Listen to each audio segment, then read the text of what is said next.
ቁጥራቸው የበዛ የዓለም መርከቦች ቀይ ባህርን ሳያልፉ መዳረሻቸውን አይረግጡም። ቁልፍ መረጃ የሚተላለፍባቸው የዓለም የኮሚኒኬሽን መስመሮች በዚህ ባህር ውስጥ ጥልቅ መሬቱን ተንተርሰው ይገኛሉ። የሀገራትን ወታደራዊ ጡንቻዎች የሚለኩ ወታደራዊ ስፍራዎች በቀይ ባህር ዳርቻዎች ከትመዋል። ከቀይ ባህር በትንሽ ርቀት የተቀመጠችው ኢትዮጵያ ግን ለዘመናት ባስተዳደረችው ባህር ገባሪ ሆና ተቀምጣለች።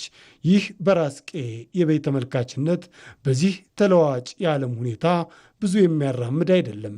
እናም የመደመር መንግስት የባህር በር ጥያቄን የብሔራዊ ጥቅምና የረዥም ጊዜ ስትራቴጂካዊ ጉዳይ አድርጎ ይመለከተዋል።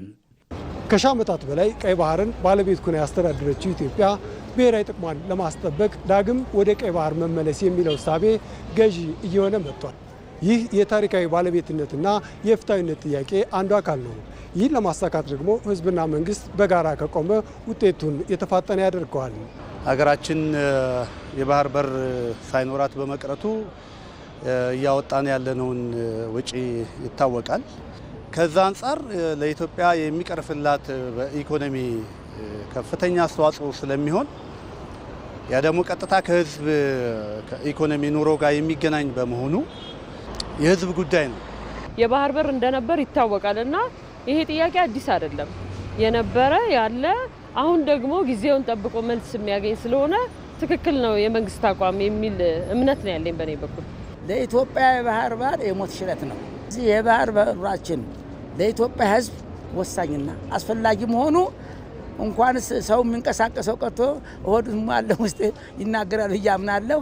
ከ130 ሚሊዮን በላይ ህዝብና በቀጠናው በፍጥነት እያደገ ያለ ኢኮኖሚ ያላት ኢትዮጵያ በዓለም የባህር ንግድ መስመር ላይ የራሷ የሆነ ተመጣጣኝ መድረክ ያስፈልጋታል። ይህ እውነትና የባህር መውጫ ፍላጎት አዲስ እሳቤ ያልሆነ ይልቁንም ለብዙ ዓመታት የነበረ የኢትዮጵያውያን ሁሉ ጥያቄ ነው።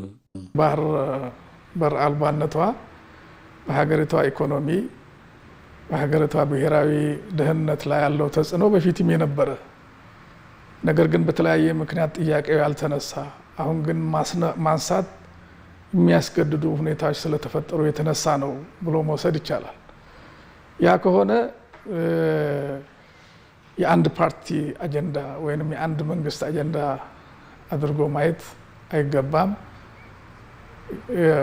የሀገራችን ብሔራዊ ደህንነት መጠበቅ አለበት ብለን ካመንን ማንም ያንሳው እውነታውን እስከተቀበልን ድረስ የሁሉም የጋራ ጥረት የሚጠይቅ ነው የሚሆነው ማለት ነው። ኢትዮጵያ ለዘመናት በቀይ ባህር መልሕቅ ስትጥል ያ ንግድ ብቻ አልነበረም፣ ማንነት ጭምር እንጂ። ዛሬ በዚህ እውነታ ላይ አዲስ ትውልድ ቆሟል። የባህር በር ጥያቄውም ደምቆ ተነስቷል። ይህ በዓለም አቀፍ የውሃ ሕግም ተቀባይነት ያለው ነው። በኢትዮጵያ ታሪክ አብዛኛው ጊዜ ኢትዮጵያ የባህር በር ባለቤት ነበረች። በአክሱም ዘመነ መንግስት፣ ከዛም በኋላ በአፄ ኃይለ ሥላሴ ዘመነ መንግስት አሰብ፣ የምጽዋ እንዲሁም የበርበራ፣ የዘይላ የነዚህ የባህር በሮች ባለቤት ነበረች ማለት ነው። ስለዚህ ታሪካዊ መብት አላት ማለት ነው። ታሪካዊ ምክንያቶች አሏት ማለት ኢትዮጵያ የባህር በር ለመጠየቅ። የፍትሃዊነት ጉዳይም አለ። በአካባቢያችን ያሉ ሀገሮች ከኢትዮጵያ አንጻር ሲታዩ አነስተኛ የህዝብ ቁጥር ያላቸው ናቸው።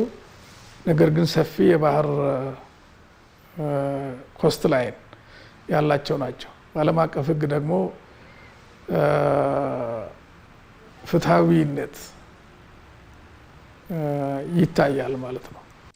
ለዘመናት ከኢትዮጵያ ከፍተኛ ተራሮች እስከ ቀይ ባህር ያለው የሞገድ ድምፅ ታሪክ ነው። የክብር፣ የኃይል፣ የገናናነት ታሪክ። ይህ ለአዲሷ ኢትዮጵያም የብሩህ ተስፋ ምልክት ነው።